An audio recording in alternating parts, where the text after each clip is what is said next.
Energy up! Energy up! Energy up! Thank you, Delta Work. Welcome to Sea View Circle, a podcast in which your hosts, that's us, Doug and Brady, will be recapping and reviewing our favorite TV shows and movies of the past, present, and possibly the future, all in service to our end goal of determining just how highbrow or lowbrow our viewing taste is.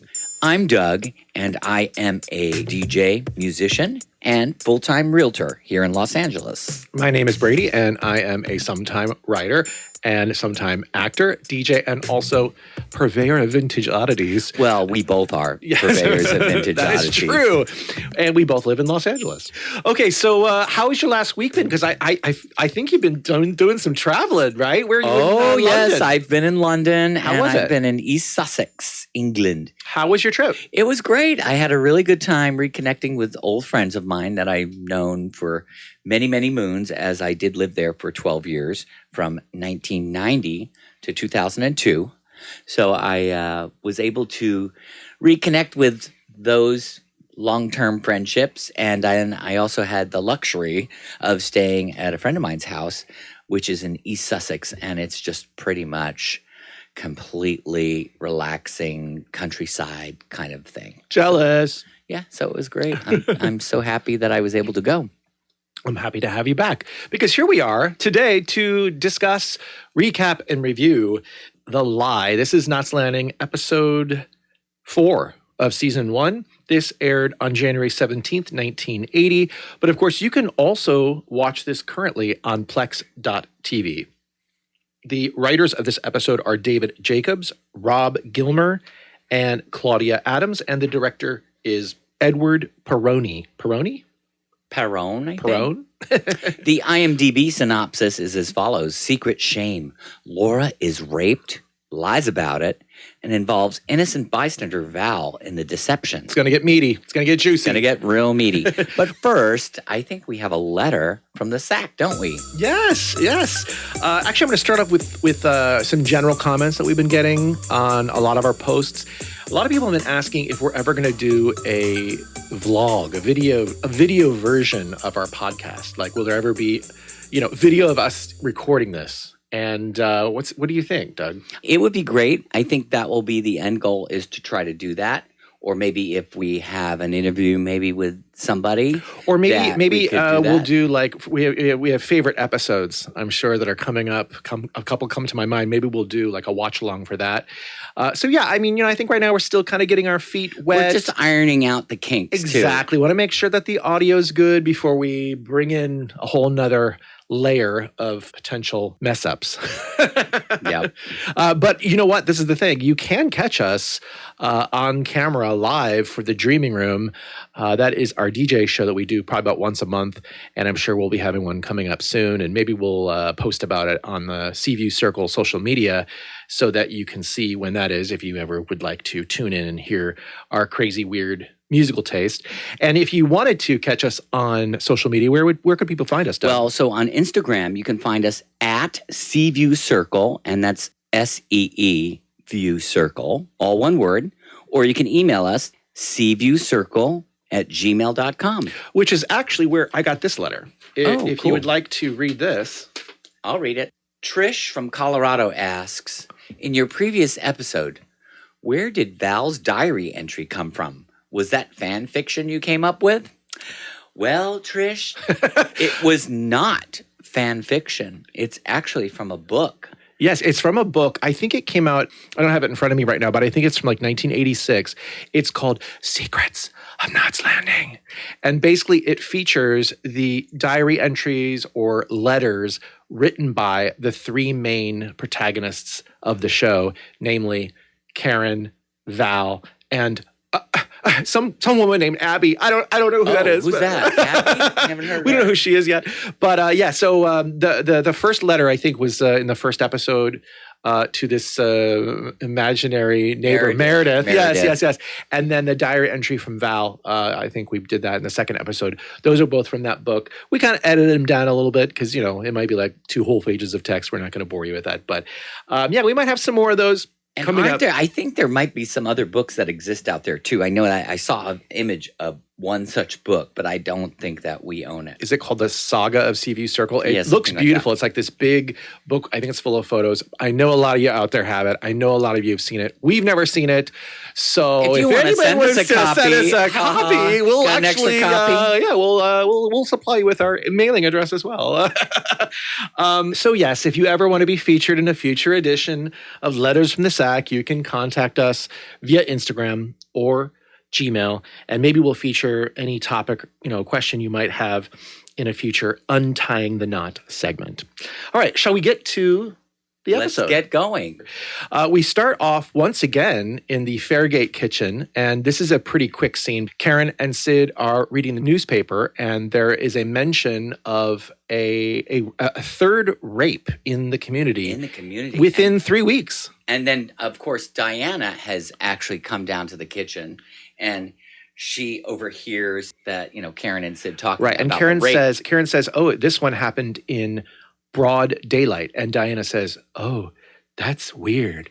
And then Karen says, Scary. "It's scary." It's scary. So we know this is going to be a scary episode. Right. A little bit. Cut to immediately over at Kenny and Ginger's. Finally, we see and them. This is actually, I just started laughing when I saw this because immediately Kenny is wearing these really skimpy running shorts, baby blue. Coming back from a little run. Yeah, just came back from a run, and he, of course, peels his top off. He's damping his face, damping the sweat off.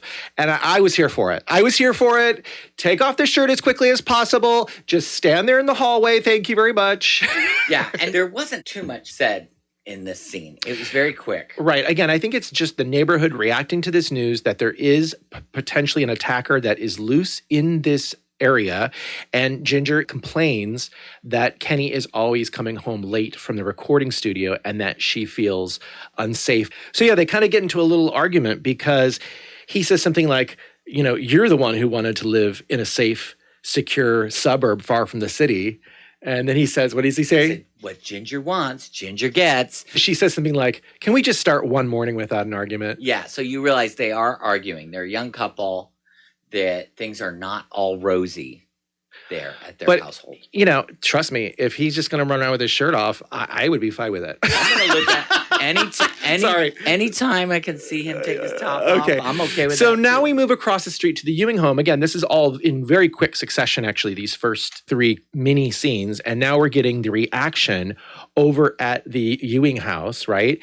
And basically there's a couple more details that are revealed because they mention that the most recent attack happened at 2223 Seabreeze Avenue. Right, 3 blocks away from the cul-de-sac. Right, it gives Val shivers. Yeah. All right, then we're back across the cul-de-sac again. We're now at the Avery house for the reaction to the attack that is in the newspaper. And Laura says something like, aren't you concerned? And he is not concerned about the same thing. No, Richard is concerned with the stock shares that he sold or something or other like that. Oh, I shouldn't have sold those. Right. So he doesn't care about He didn't even read it, maybe. He was irrelevant to him. He's showing that he's completely insensitive to what might be affecting the women in his community. And kind of just self-absorbed. Right.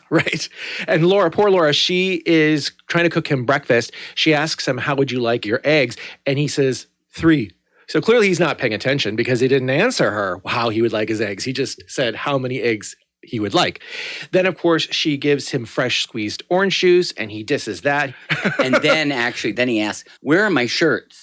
Right. Did you iron my shirts? And then she said, well, I sent them to the laundry. And then he starts complaining, oh, those are handmade shirts. You can't send them to the laundry. They're going to ruin them. Right. So you can just see on her face that she realizes, oh, she can't do anything right with this guy. She then brings him the eggs and he says, he's wondering, where are my fried eggs? She brings them in, she had made scrambled because he never said what kind of eggs he wanted. So, she has to end up throwing those in the garbage because he walks off in a huff. It's really showing how unlikable this guy Richard is. Even if in previous episodes he had some moments where he was redeemable, this is not an episode where he's showing he's redeemable. What it's also showing is currently we see 2 sets of couples that are in conflict in this episode. Right. So we saw Kenny and Ginger are fighting, and now we see Richard and Laura are fighting, whereas the other 2 couples, Sid and Karen and Gary and Val, they seem like they're a little bit more in sync with what's going on. So in the next scene, we see Laura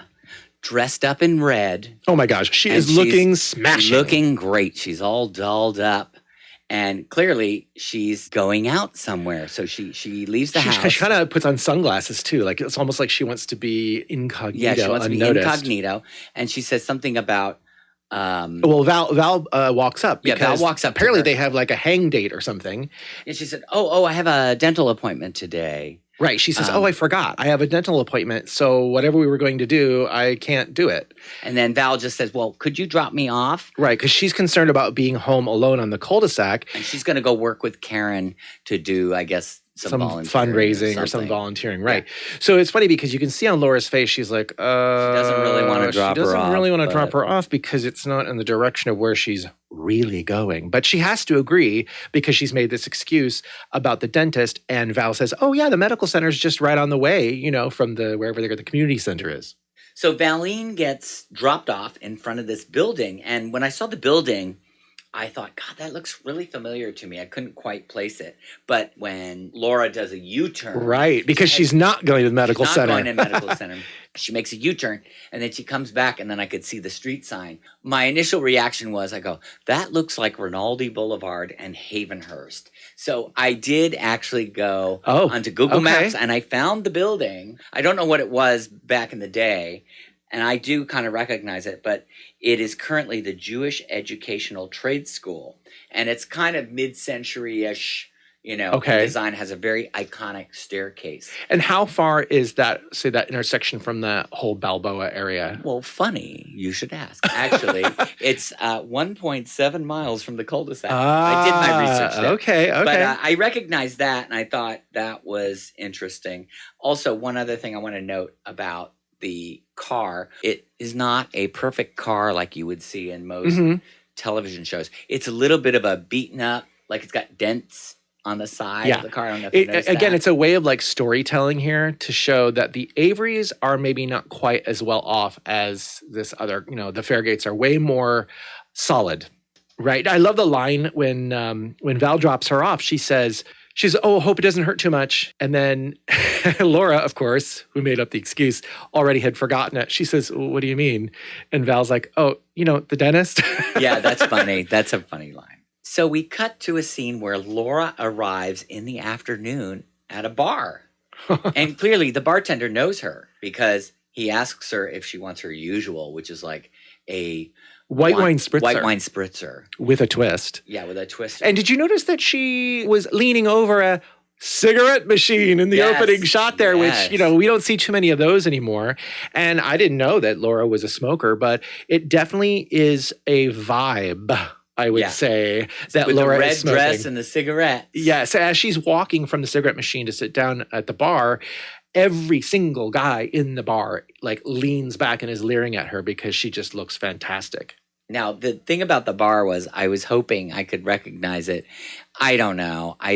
I have no idea where they are, and it's probably a set. Yeah. I almost recognize it. Maybe they use this same set later on for another bar scene because newsflash, some characters go to the bar, coming up later in the season. But so this guy in the corner, this very handsome guy, must I say, he looks like he is from today. He pops right out of Silver Lake or Los Feliz. Yeah, it's like some hipster dude. He comes up and sits down next to her, and then he lights her cigarette. Yes. And he said that I've been waiting for you to come back to the bar since last Tuesday. Right. And Laura's like, how could you possibly see me in this dark bar? Also, of course, that alludes to the fact that she's been there before. Right. And maybe this is is this her weekly Right. This is weekly rituals. I go to the bar on Tuesdays. This is her getaway from Richard, really, right?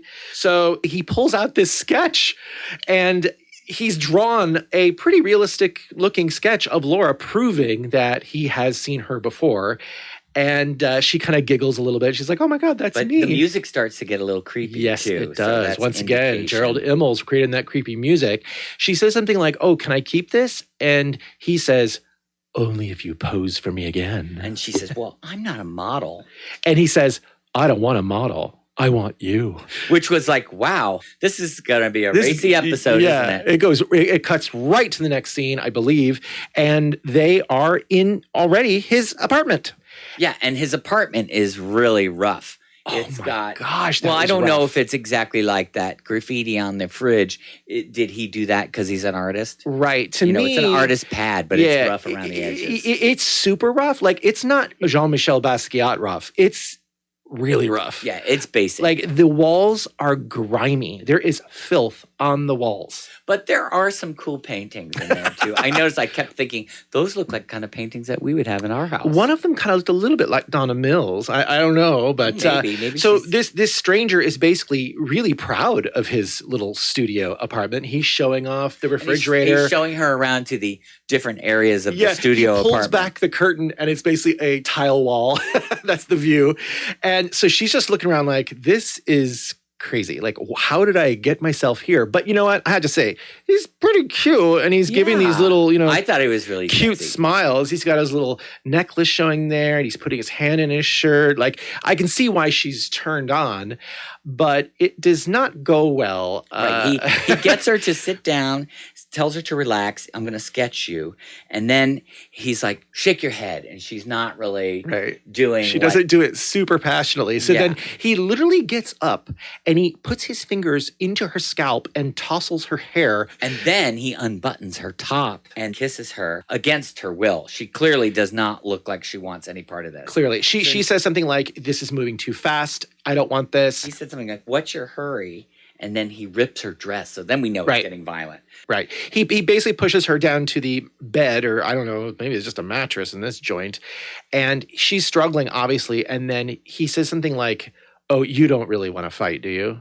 You know, he's implying that he's going to really, really hurt her unless she succumbs. At this point, it's like, this is not a fluffy episode by any means. This is getting into dark territory. So the next scene, we see Karen and Val together outside of the house, and she invites Valine in for a piece of cake. Ooh, what about your figure, though, Karen? Yeah, what about your figure? You don't look like the type of woman who would be eating cake. Right. So then Diana pulls up, gets out of a passenger's side of a car, and Karen asks, who was that dropping you off? And Diana, she replies, I hitched a ride. What? Diana? There is an attacker loose in the neighborhood. Yeah, so Karen yells at her and says, 15-year-olds do not hitchhike. She grounds her right away. She grounds her right away. And so Diana goes off in a huff. Right. And I think Val's looking at her like, whoa. And then Karen's like, well, you understand. And Val's like, yeah, I do understand. She walks over to her house and you can see that she actually kind of pauses at the gate because she's thinking, oh gosh, nobody's been home all afternoon. There could be somebody inside the Ewing house waiting to attack her. So she actually stalls and she picks up a garden hose and starts watering her plants. And in the meantime, Laura's car comes into the cul-de-sac. She gets out and you can see she's kind of disheveled. You can see her dress is ripped. Right. And she's kind of like rushing and she's not paying attention to anything else that's going on. She just rushes inside and obviously immediately Val is concerned. Of course, only moments later, Richard arrives. And because Laura had parked so erratically in a hurry, he makes some quip about how poorly his wife parks the car, which kind of stops Val from being able to approach him to say, oh, I just witnessed something. You might want to go inside and take care of your wife. And, as he enters the house, he is looking for something. Yeah. He's not even like saying, honey, I'm home. Right. He doesn't say anything. He's just running, like kind of going through. Yeah. It was interesting because we never really found out what that was that he was looking for. And I guess it was just answering the question as to why he was home in the middle of the day. He was looking for something. But he came back. He can't find it. He goes upstairs. And then as soon as he opens up the bedroom door, he finds Laura looking at herself in the mirror. And she's obviously freaked out. Yeah, completely in shock. And then he says, what happened to you? Did you notice the wallpaper?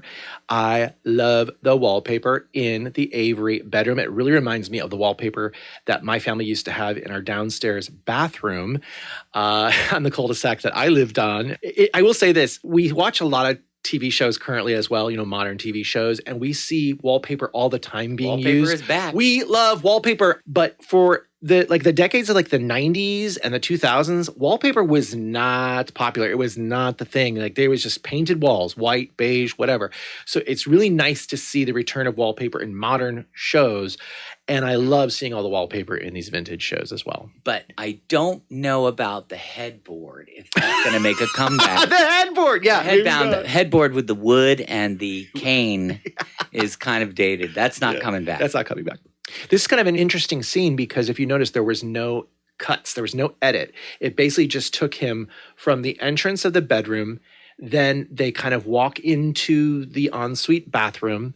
Laura doesn't really say anything, and then he says she's literally like in shock. She has a split lip too, and you know, because Richard wild. asks like, "Are you hurt?" or you know, "Who hurt you?" Obviously, she's hurt. She has a split lip. Did he hurt you? He clearly knows she was raped. Right. He can figure out. He can infer with everything that's been going on in the neighborhood that she has now been attacked. And he does ask, "Where did it happen?" Right. She doesn't say anything. Well, this is interesting because he kind of pulls her over to their bed, and you can see that she kind of looks down and looks at the bed. She's like remembering the attack right there in that moment, and she feels a little bit trepidatious, but still he lays her down. He says, "I'm going to get you a drink." Yes, that's right. Oh, is that the answer That's to everything? the answer to everything in the 70s, well, you know. Must be. That's still the answer to everything today, too. Oh, so anyway, she's like, "No, I don't need that."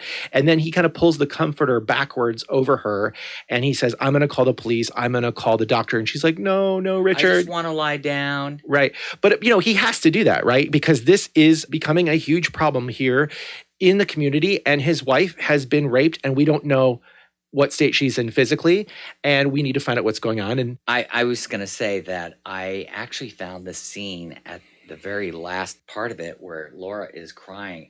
I was so emotional. I started crying myself. It's really powerful. Mm-hmm. And I think the thing here with Richard was he definitely is redeeming himself finally, because now he's realizing what a jerk he was, you know, and I guess it'll continue on from there. But I did find it. I mean, I think really he's definitely an alpha male type, and he wants to be Laura's hero for sure.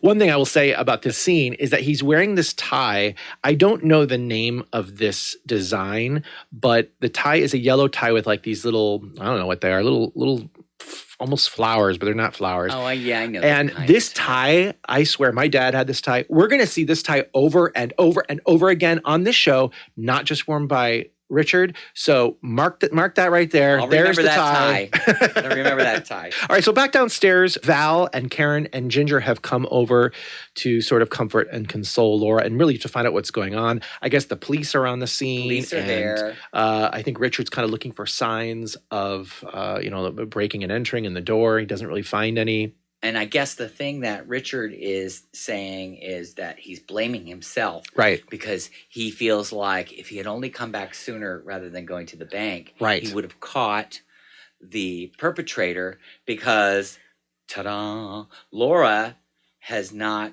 told the truth. Right. She's insinuated that it happened at the house. Exactly. And it happened 30 minutes or something like that. Yeah, 30 minutes before Richard had come home. Was that right? Or something like Laura's given a timeline to the police. However, that timeline, as we know, doesn't make sense because we've just seen and Laura Val come knows back too. And Val knows. Val knows too because she just saw Laura come home and then she saw Richard come home momentarily there afterwards. So there's no way the attack could have happened in the house because Richard came home right after she did and she came out of the car already looking disheveled with the ripped dress.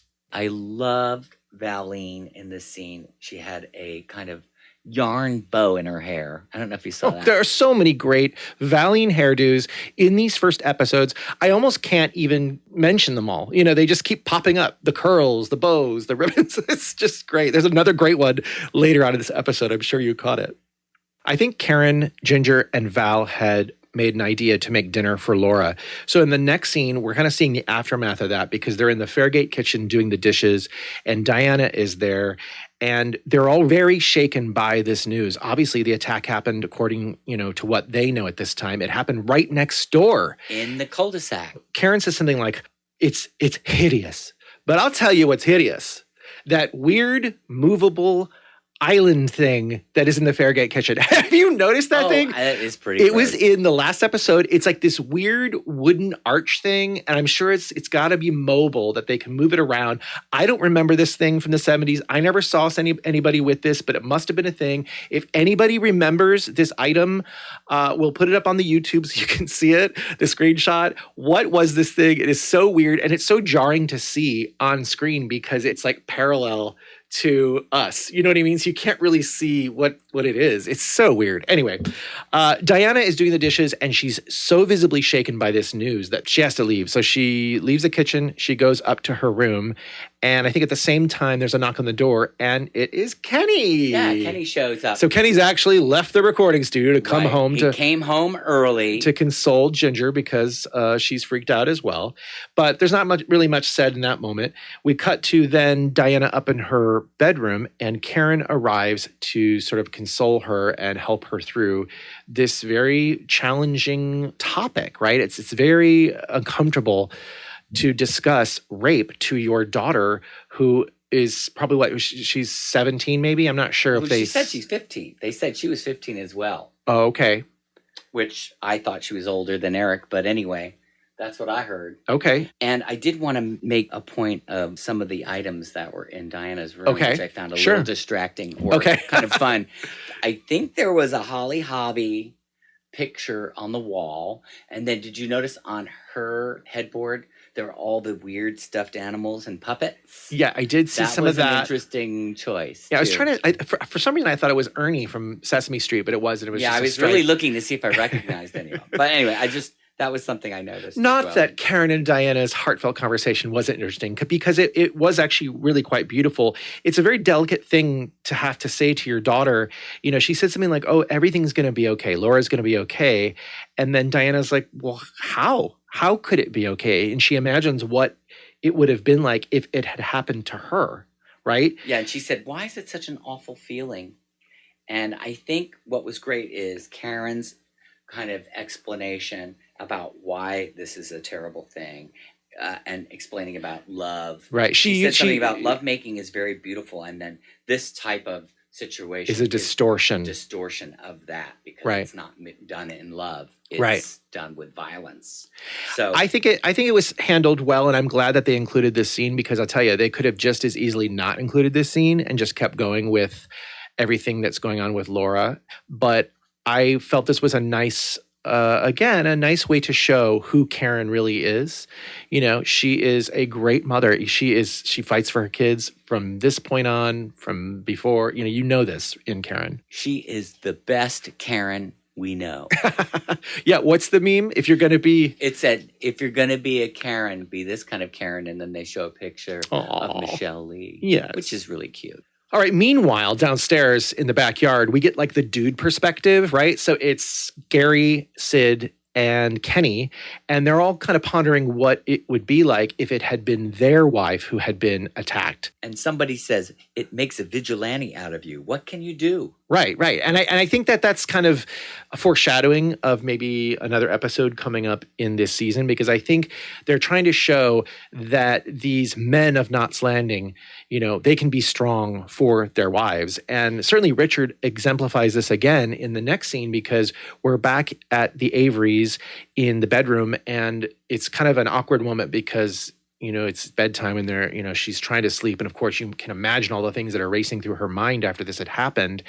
And, Richard's like, oh, we're going to find this guy and we're going to throw the book at him. And Laura's just like, she says, don't talk. Yeah. She doesn't want to hear anything. Right. She just needs to zone out. Well, it's partly that, process. But it's also partly that in her mind, she's thinking, if they really find out who did this, it's going to open up a huge can of worms. Yep.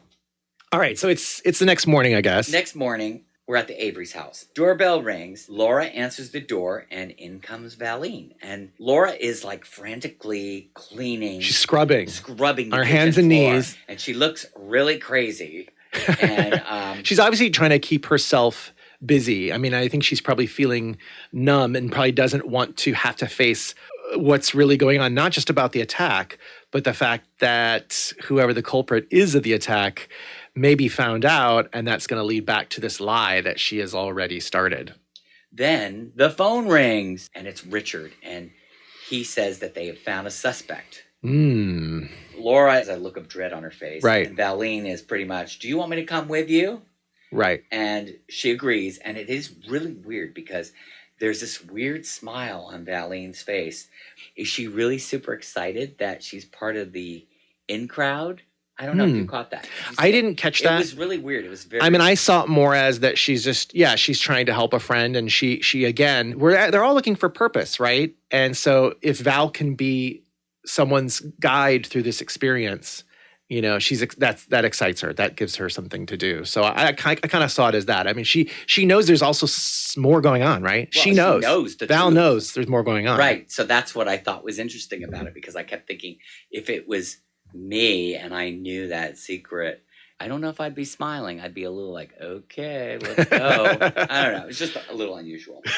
Now, before we move on from this scene, I really did want to talk about the Avery kitchen, because it has a very special look to it.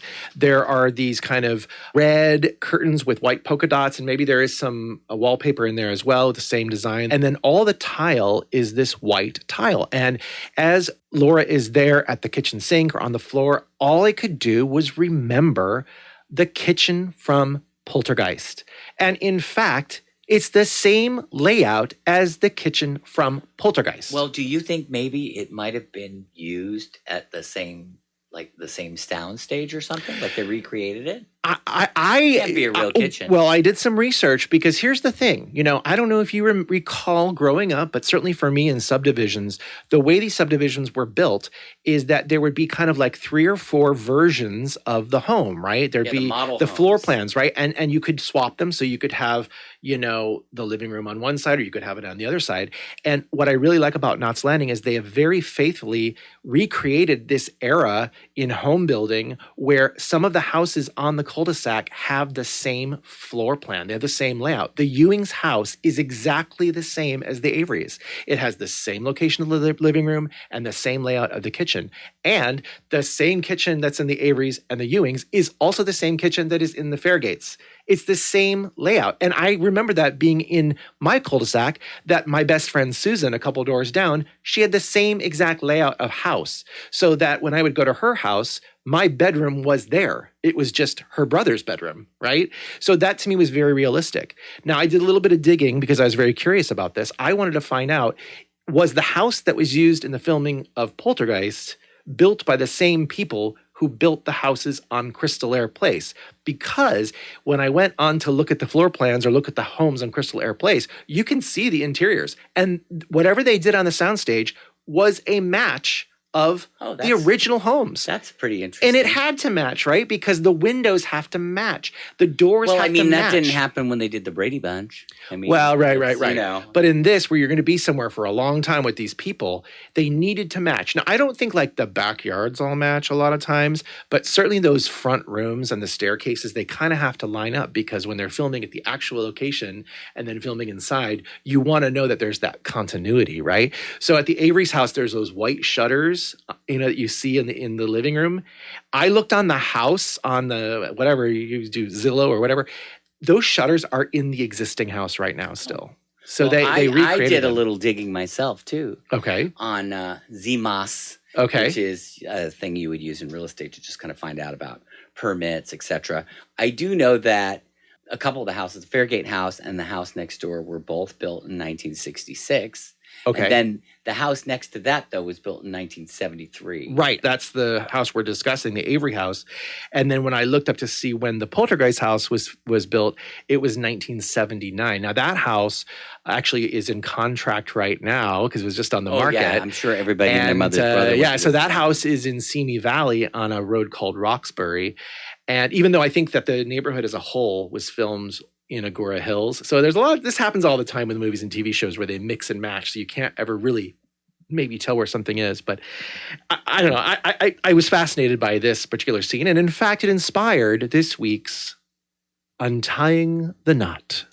In this segment, we take deep dives into a specific production aspect of the series, or perhaps provide a bio of fan fave cast members. So this week, I thought it would be interesting if we did a little bio on the cul-de-sac. What exactly are cul-de-sacs. Where do they come from? Do you know, Doug? You have any Do they idea? come from France? Yes. Well, yes. Okay. So originally, sounds Canadian. yeah, originally, the concept of a cul-de-sac, or what we'll call a dead-end street, right? A street that does not allow for through traffic. Those were first seen way back in Egypt, actually. Oh, wow. And then I guess some historians have also found them in ancient Greece as well. These roads were used to basically trap enemies, right? So these people would be coming in, they wouldn't know that that's a dead end street, and then they're basically bombarded by, their opposer or whatever. So that was the original concept of the cul-de-sac. But eventually in France, it was used, the name cul-de-sac actually means bottom of the sack, right? Bottom of the sack. Bottom of the sack is the Okay. cul-de-sac. The cul Okay. de sac. And actually, if you really want to think about it, the word cool or bottom is maybe used in some other languages as well. Anyway, for the purpose of what we're discussing today, though, the cul-de-sac kind of came into being in the early 1900s through the 1930s in places that were called garden cities. And these were built kind of in opposition to the popularity of cars, right? As more and more people had cars, there was a lot of noise and there was a lot more traffic on the streets. And so one of the first garden cities was actually in New Jersey, a place called Radburn. Oh, I think we've been past there on the train. I can remember. Yes. All right. So up until that point, a lot of the cities had been built on grid patterns, right? This is like throughout history. It's very simple, grid patterns. And the reason why grid patterns were very popular in the early 1900s was because there were streetcars, and the streetcars took you, on one avenue all the way down. And this connected all these different little communities. But as more and more people had cars, there was less need for the streetcars. So then the Great Depression happened, and a lot of people could not afford to buy homes anymore. So the Federal Housing Authority administration, they came along and they started underwriting loans for people to be able to buy homes, but they did so giving preferential treatment to homes that were in certain types of communities. And basically developers took advantage of this because they could then build homes that better utilized the land, right? If there were certain weird geographic anomalies like a river or a hill, they could kind of move a house over because now they had curved So roads. they could squeeze more Yeah, in. they squeeze more houses in because actually a cul-de-sac is really a one-way street, right? People can turn around at the end. So that meant using less asphalt, paying for less asphalt, and also having more room for more houses. Another aspect that influenced the prevalence of cul-de-sacs in United States communities and probably in other countries as well was that there were all these studies that were being done about traffic and traffic accidents. The Institute of Transportation Engineers came along with this decades-long studies, and they suggested that communities should avoid four-way intersections, because that's where most traffic accidents happen, in favor of T-shaped intersections and cul-de-sacs. These limit through traffic. So basically, if you can imagine that there are all these little subdivisions that are smaller communities, and they're connected by one throughway, right? Yeah. Or does it? See, this is the thing. In more modern times, people have started to criticize cul-de-sacs, not only because they limit the ability for people to get from point A to point B, right? If you have all these cul-de-sacs and you have to use only one road, that means that if you're going to be walking or cycling, you end up having to walk further. You have to be more dependent on your car than if you were on a grid, which would have way more options to get from point A to point B. And they did studies in later years that showed that there were more traffic accidents, more people running over children in a cul-de-sac. Oh, wow. And so nowadays, cul-de-sacs are actually out of favor. They also say that there are some feng shui concerns with cul-de-sacs. Basically, that any house that is positioned at a T or at the end of a cul-de-sac has too much chi. So those might be the places in the neighborhood where there's the most tumultuous type of situations going on. So whose house has the most? The Averys. The Averys have the and the Fairgates. Okay. Well, I guess it's true. And dare I say that was my house too in the cul-de-sac that I grew up in. Okay, I mean, according to the feng shui. I got to tell you, this is very useful information for my business. It's funny that you say that. Fun facts for real estate. No, actually, in the research that I did for this week's Untying the Knot, I actually have a huge report about feng shui and how it affects house prices on a cul-de-sac. So if you're interested, you can read that. And maybe we'll put that in the little show notes. If people are also interested, they can read this this report that somebody did. Very informative. I enjoyed that. Yeah. And now we're going back to the episode. Back to the episode. So now we're at the police station with Valine, Laura, and Richard is there. Basically, they're all kind of waiting in, I don't know, the front room in front of where the suspects are. And you'll see another woman leaving, and she's referred to as Mrs. Hines. And, you know, this is something where you kind of have to recall back. But Mrs. Hines was actually the name that was referenced in the newspaper article in one of the earlier scenes. And so she says something like, oh, yeah, you know, the perpetrator was really easy to pick out because he had that huge scar on his face. So then the lieutenant, I think her name is Lieutenant Larkin, she invites Laura and Richard into the suspect room. And it was pretty immediately notable that the man with the beard was not there. Right. Now, I was a little confused at first, too, because then when I did see the guy with the scar, I thought, could it be the guy with the beard and maybe he shaved the beard off and was hiding the scar?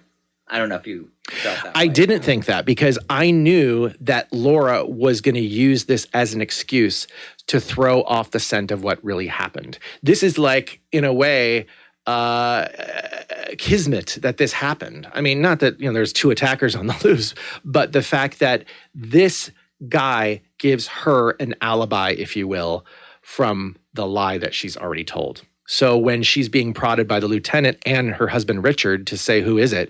She says, the guy with the scar.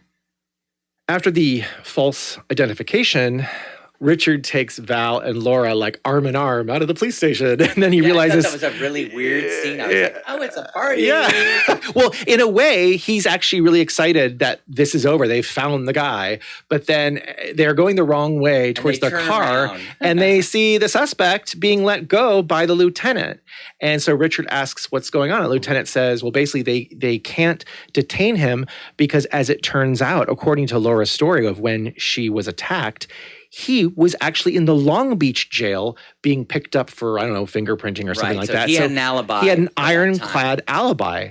And then Richard says, well, what about the other women's statements? And she says something like, well, if Laura's ID is incorrect, then perhaps the statements from the other women is incorrect as well. They cannot detain him. And of course, Richard, as a lawyer, probably knows that is true. And this, of course, calls into question the whole timing of this attack because Richard says, well, maybe the attack happened, you know, earlier or later or something like that. You can see the look on Valine's face in this scene, too, where she feels uncomfortable because she knows the truth. But I think it was clever how they layered it because at the time we didn't really think of this, but they layer it as, oh, well, Diana had just come home from school, and we all know that school ends around 2:30. So this places the time for the attack, according to Laura, based off of that and Valine seeing that. So it's very uncomfortable, and you can see the looks go back and forth between Val and Laura. Laura's like, please cover for me. And Val's like, okay.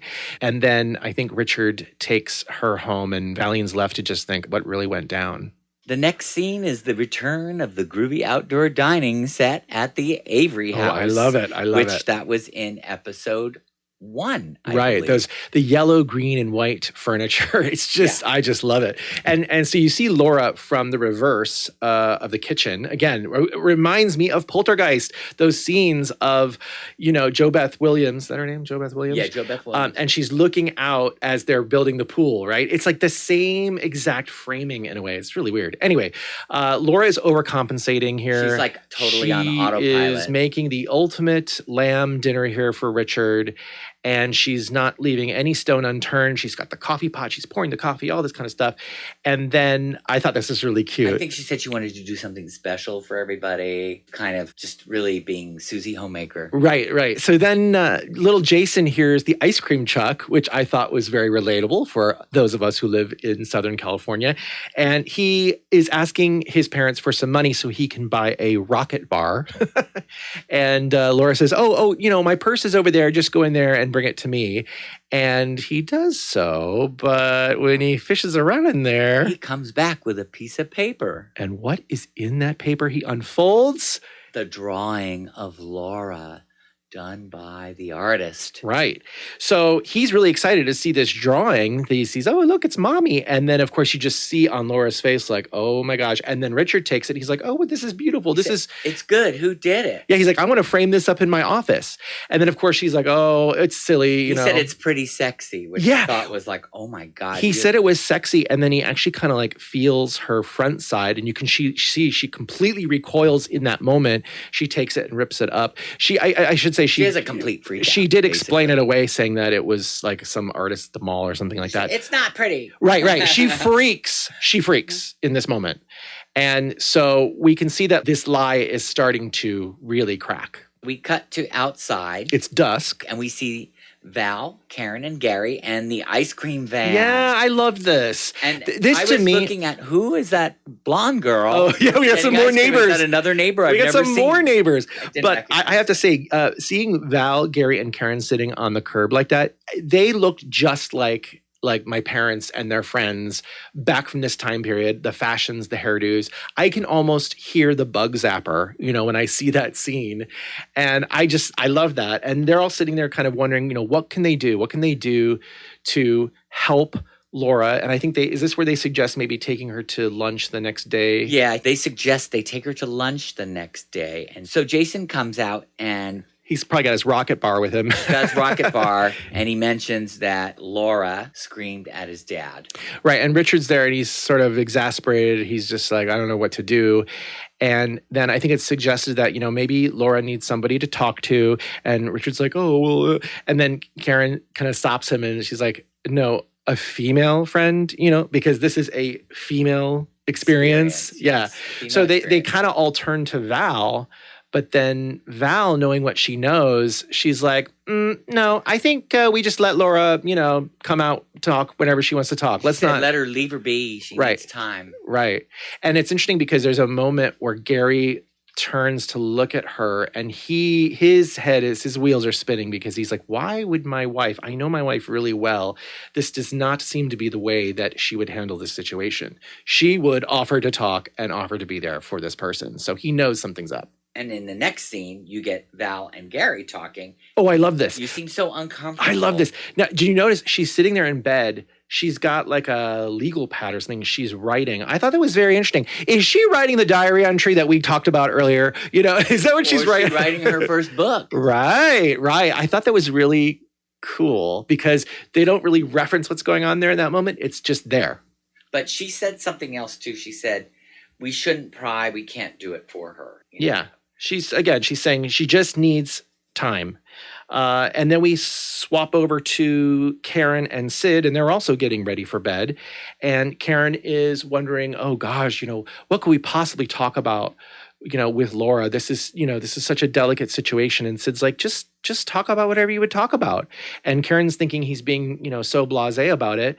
But he's kind of saying the same thing in a way that Valine was saying, which is just like, if she wants to talk about the attack, then talk about the attack. If she doesn't want to talk about it, then don't talk about it. It's letting her lead because she's the one who has to deal with these feelings.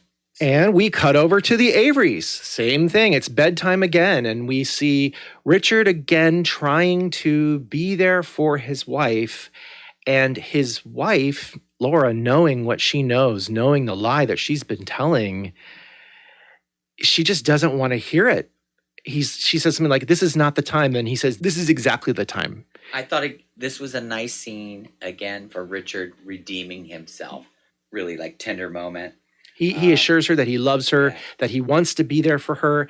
And Laura just feels that lie creeping back into the picture, and she is feeling terrible. I cried again on this one. And she cries. Yeah, she cried. And he hugs her. Her performance, Constance McCashin's performance in this situation was very powerful. We've talked about already that she is definitely the most sort of interesting because, at least at this point in the show, because there's so many layers that she's not revealing to everybody. She's only revealing this to this person and that to this person. And, she has certain secrets that she keeps in herself. And I just find her fascinating, It is the next day, and we have Val and Karen having lunch with Laura, trying to get her mind off of things, or maybe discuss the attack if that is what she so chooses. And basically, I think the MO here is that Laura just wants to keep herself busy. And I think there's like the segue is that Karen and Val are joking about whatever philanthropy they're doing. They're stuffing envelopes. And Karen says something like, oh yeah, Valine's a really good envelope stuffer.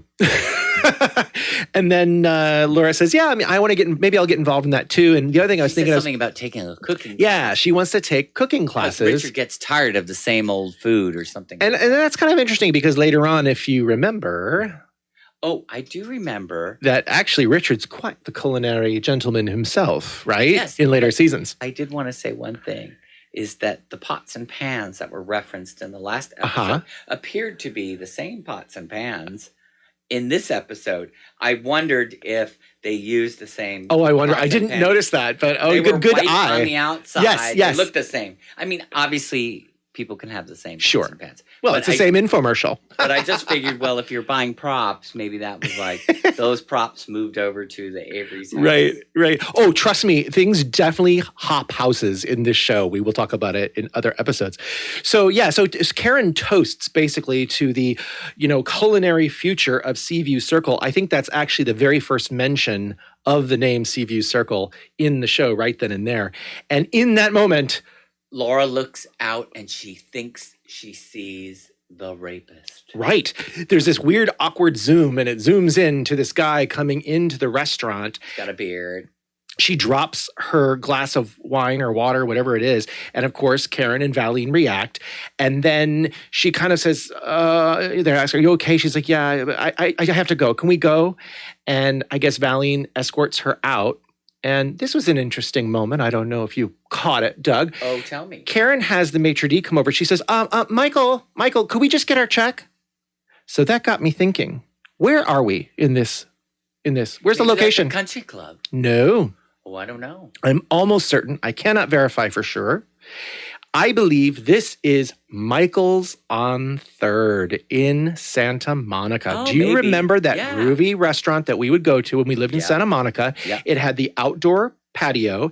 If you look at this whole scene and look at the layout of that patio, it looks just like it. Very, very similar. And if anything, what would make sense too is that we have seen this multiple times where they'll be filming right around the corner, right in the Palisades Park, section. Because there are two real big geographic hubs for filming for Knots Landing. One of them is the cul-de-sac in Granada Hills, and the other is the sound stages in Culver City, right? So they're always going to be doing these exteriors in those two locations that are going to be as close as possible so that they can get as much done. Now, what really sealed the deal for me that this could be Michael's on 3rd is that I believe the later scene in the restaurant is also Michael's on 3rd, and that is the interior.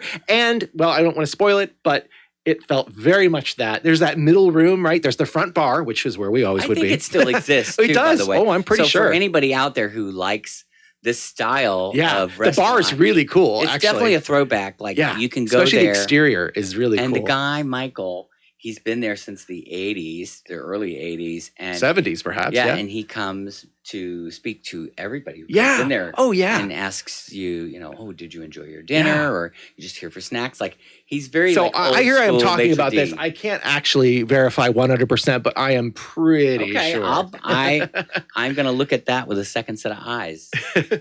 I'd say this next scene is the crux of the entire episode. It's certainly it starts off with Laura arriving home. Obviously, Valine has dropped her off. She kind of pauses at the staircase, and you're left thinking, oh, maybe she's finally going to reveal this lie to Richard.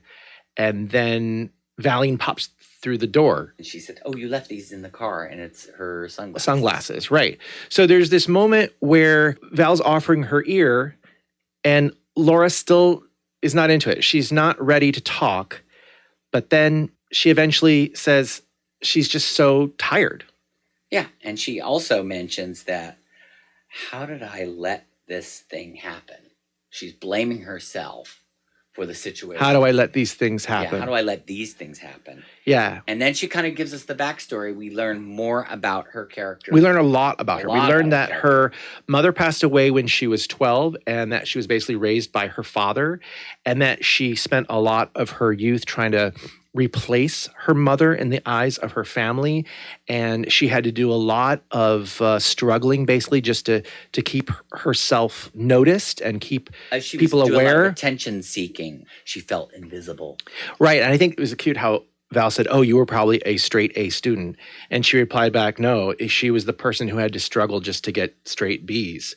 And it basically, she eventually reveals that this same way of thinking of trying to grab people's attention because she felt so invisible, it put her in a lot of difficult situations with men. Yeah.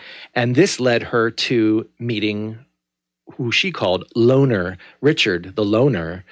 And he kept coming back. He kept coming back, right? Yeah. So now we kind of are getting a little bit more insight into where is she settling at this point? Right. She needed somebody who was coming back to her, right? Because nobody else would really pay that much sustained attention to her. And I think it's interesting because she says that in the first part of their marriage, she was supporting him through law school, but then once he had become a lawyer, he kind of no longer needed to rely on her anymore. So once again, she felt like she was being left out of the family dynamic, especially now that they had this child, Jason, who she feels very proud of the connection that Richard has with Jason. And Val agrees, oh yeah, Richard's really great with him. But clearly she doesn't feel that he has the same love affair really with her that he does with the son. She did mention she just felt left out and lonely, which I thought was really sad.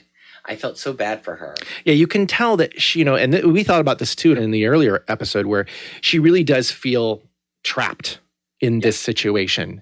She does love him, but I like I said in the other episode too, I think she really does see Richard as kind of pathetic in a way, and yet he's the only one that kept coming back. So it's just a really sad position for her to be in. One thing that's really interesting before we go on, I will say this, for people that are long-term viewers of Knots Landing, this scene has kind of implications, right? Because it is revealed that Laura's mother passed away when she was 12. Right, and this is a little unusual. But Laura's mother comes back. Yeah, so Well, that's all we'll say. Well, yeah. Quotes, Laura's mother comes back. Laura's mother comes back, maybe. So before this scene ends, Valine is trying to convince her that she needs to do the right thing. I think what did she say? She goes, come on, be a good girl. Right? She said that. Yeah. And so I think we are led to believe that Laura is going to do the right thing. And we cut to the next scene. You can see that time has passed because there's now shadows on the wall. And Laura is sitting in the stairwell and she has the card for Lieutenant Larkin. Business card in her And so you think, okay, here she's going to call. She's going to tell the truth. And whoop, the phone rings to the household first. Magically, the phone rings and it's Richard. Right, and Richard tells her, they caught the guy again. Scarface got caught again. Right, he was attacking another woman, and he was caught by the husband of the person he was attacking. So done deal, nothing to worry about. And I think Laura even says something like, oh, so does that mean I need to testify? And Richard's like, nope, everything's good. Yeah, so then you're thinking, oh, well. Got wrapped up in a pretty little bow. She's off the hook. The lie will never be told. And it kind of surprises you then because as soon as that phone call ends, she then does call up the lieutenant. Yeah, but I think before that happens, Richard says on the phone that I'm going to take everybody out to dinner tonight at 8 p.m. at some fancy restaurant to celebrate. So that was that's going to come next. But yeah. So she calls the lieutenant and basically we think, oh, maybe she's actually going to come clean still. But no, she's really just covering her ass, basically, right? And didn't she even ask? She said, you caught the man? And then she said something like, he's not the one. And the lieutenant says, I thought as much, right? Yeah, so the lieutenant knows. And then she says, do you want us to keep looking for him? And Laura says, no. The lie will be kept under wraps. The lie will be kept. And I guess Valine is a true friend, too. She's going to keep the secret. Right. She hasn't told anybody. Right. I wonder if she does tell later. I can't remember. We'll see. Well, she didn't tell Gary. She didn't tell Gary. She didn't tell Karen. But we'll see. Maybe it'll come out later. So now we are at what I believe is still Michael's on third. You think the interior. Michael's? Yes. Okay. I do. That middle room, in between the bar and the outdoors. Okay. And Richard is taking everybody out for a fancy dinner. They make it very clear that it's a fancy dinner because Valine comes out with the country bumpkin saying of like, they don't even have prices on these menus. And then clearly you're like, if you have to ask, then you can't afford it. Which leads us right to Kenny and Ginger ordering some of the most expensive items on the menu. And I thought that was good that they finally came back because I was getting a little worried that they haven't been getting much airtime in this episode. Yeah, and they looked cute there. I was happy to see them. And they're all... I do like his little new wave look. Yeah. New wave tie, black tie, red shirt. They're all drinking champagne. And then we see Laura, and she's super giddy to order off the menu. But of course, Richard, now trying to cut the costs, he basically turns down every one of her suggestions of what she wants to eat. And in fact, if anything, he's Mr. Micromanager. Yes. Like, well, you cannot drink red wine with this. You can't pair this with that. And you shouldn't have both the soup and the this. And basically, he ends up forcing her to just have lamb again. And everybody is looking on at them like, who is this jerk? The best part, of course, is when Karen is addressed as to what she will eat. She orders exactly the items that Richard forbade Laura to order. The duck à l'orange with the onion soup. Yeah, that made me laugh. And I love how it kind of cuts to Gary, and Gary gives this little chuckle over to Karen as well. It's really a really cool scene, but one that has humor to it that is dramatically juxtaposed with what happens next with Laura, because she's feeling so dejected and again, not being paid attention to by her husband. Again, this feeling of being trapped in this relationship. And she gets up, exits the table, and goes out to the patio. And within seconds, this handsome stranger appears with a light. A light for her cigarette. And Val is watching all of this.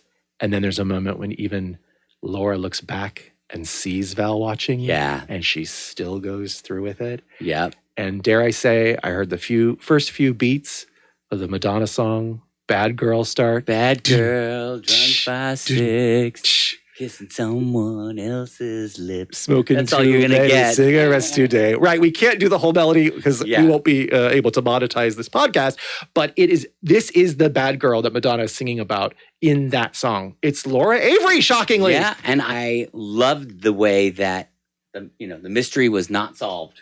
It's a deep, dark secret, and it's a Laura character flaw. She's a flawed character, and we're going to see more from her in the future. Yeah, and we also see this kind of yin and yang, or not yin and yang, but this push and pull of the Laura and the Richard relationship and the distances they'll go to make them feel good in their broken relationship, right? And we just saw... Well, we saw a throwback now to episode 2, where Laura had the quick fling with Chip to help Richard out, if you remember that. So she's willing to go that far to remain noticed in that relationship, but also maybe to get her rocks off as well, dare I say. Yeah, you know what I mean? Because after all, she goes to the bar every Tuesday. Right. And we'll see definitely that Richard takes advantage of his own dalliances as well in the future.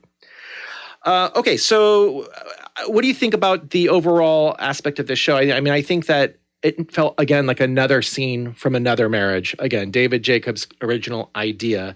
These are the things that people do to feel noticed, to feel seen when they're not going appreciated or they're being taken advantage of. It's just a different color of that dynamic. I feel that one of the strongest sentiments that I had about the whole episode 2 is the fact that the friendship between Laura and Valine is so strong. Mm-hmm. She kept that secret. She could have blurted it out multiple times. And, there's an interesting moment we didn't discuss earlier, but she actually says something like, listen, I don't know what happened, and I don't want to know what happened, right? Yeah. So that's kind of a trust thing there, I think. She's a true friend.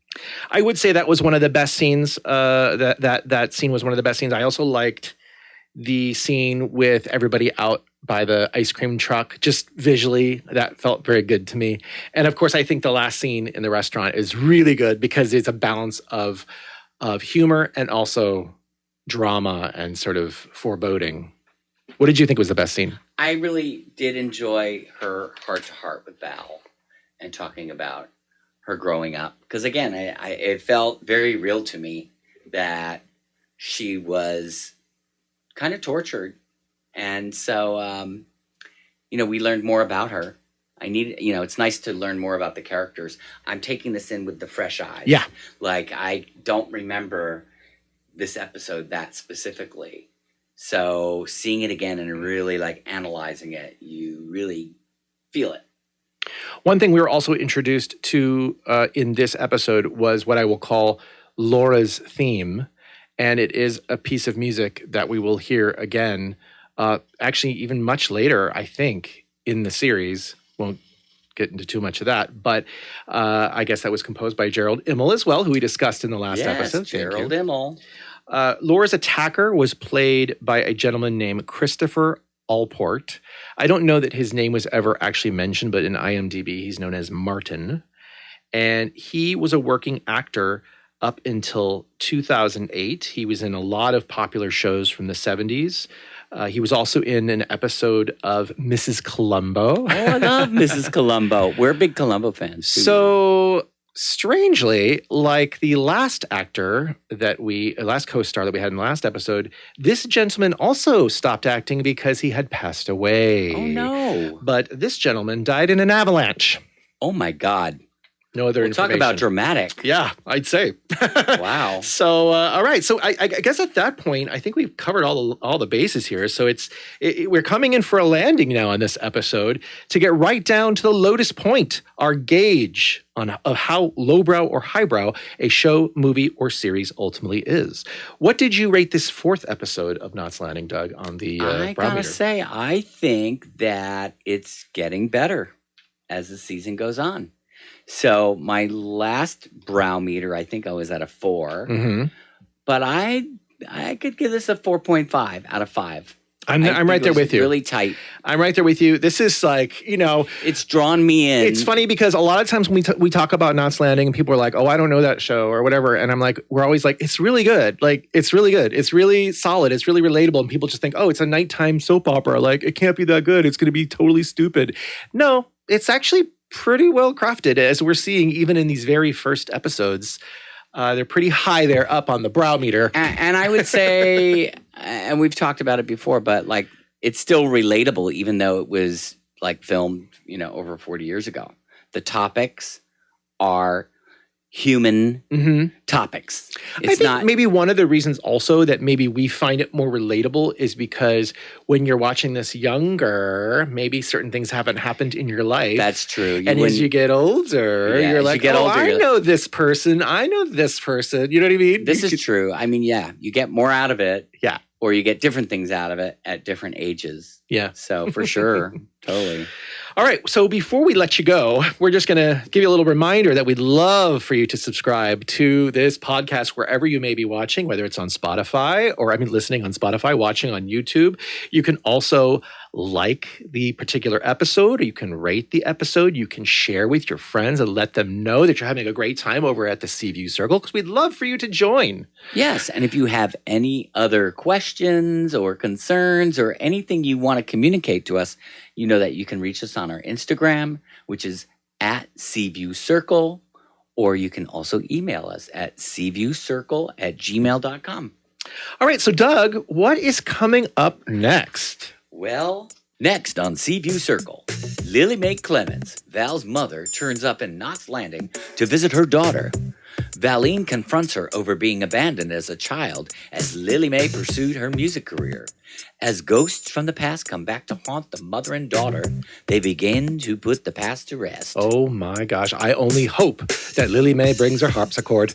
I sure hope so too. See you then, back on the sack.